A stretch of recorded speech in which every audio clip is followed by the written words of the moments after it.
अब देखिए, लगातार चर्चा यही है कि औपचारिकता भर चुनाव है, लेकिन चूंकि एक लोकतांत्रिक प्रक्रिया है उससे तो गुजरना होगा ही। और ऐसे में आज की तस्वीर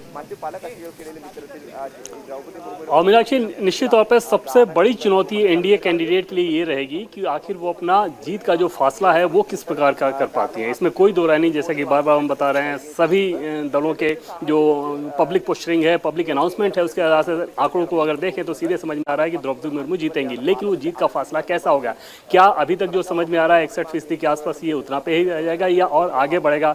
अगर ये इतना पर रह पाता है तो न सिर्फ पिछले बार रामनाथ कोविंद की तुलना में कम रहेगा, बल्कि 1970 के बाद से आप देखें तो 1970 के बाद पहली बार ऐसा हुआ था कि रामनाथ कोविंद को उतने कम वोट मिले थे। उनसे कम वोट पूरे इतिहास में 2 लोगों को ही मिले थे। तो उस लिहाज से एक बड़ी चुनौती ये रहेगी कि पहली बार अगर आदिवासी महिला को राष्ट्रपति पद के उम्मीदवार के लिए कैंडिडेट बनाया गया है तो क्या दलीय मर्यादाएं जितनी टूटनी चाहिए उस हिसाब से वोटिंग को लेकर क्या उतनी दलीय मर्यादाएं टूट पा रही हैं कि नहीं टूट पा रही हैं, वो ये बताएगा कि आखिर जो जीत हार का फासला है वो कितना कुछ जाता है।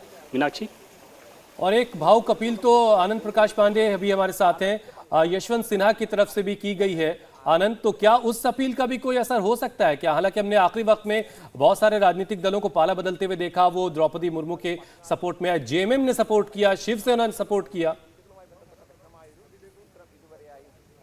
जी देखिए, और जो एनडीए के सांसद नेता है वो तो तंज कस रहे हैं कहीं ऐसा ना हो कि यशवंत सिन्हा की जो ये अपील है कि अंतरात्मा के आधार पर वोट करने की, तो कहीं ऐसा ना हो कि जो वोट यशवंत सिन्हा करने वाले हैं वो भी अंतरात्मा की आवाज़ सुनकर कहीं द्रौपदी मुर्मू को वोट ना कर दे। क्योंकि जहां एक महिला को पहली बार मौका मिला, आदिवासी महिला को देश के राष्ट्रपति बनने का, वहीं दूसरी तरफ जिस तरह से कई पॉलिटिकल पार्टीज ने अपनी आइडियोलॉजीज के इतर जाके द्रौपदी मुर्मू को सपोर्ट करने का फैसला किया है, तो ऐसे में बीजेपी को लगता है कि उनका वोट प्रतिशत है 61 नहीं, बल्कि उनका टारगेट है कि 70% तक वो इस वोट प्रतिशत को ले जाए। और यही वजह है कि बीजेपी ने इसके लिए पूरी कोशिश की। कल एनडीए के नेताओं की बैठक बुलाई गई और सबसे डमी वोटिंग करवाई गई, और जब उसमें 3-4 सांसदों के वोट गलत हुए तो उनसे फिर से वोटिंग करवाई गई। यानी कि बीजेपी की कोशिश है कि उसका जो 100% जो वोट है उसके सांसदों का, उसके विधायकों का पड़े। और ऐसे ही प्रक्रिया राज्य के विधानसभाओं में भी बीजेपी के विधायकों द्वारा दोहराई गई।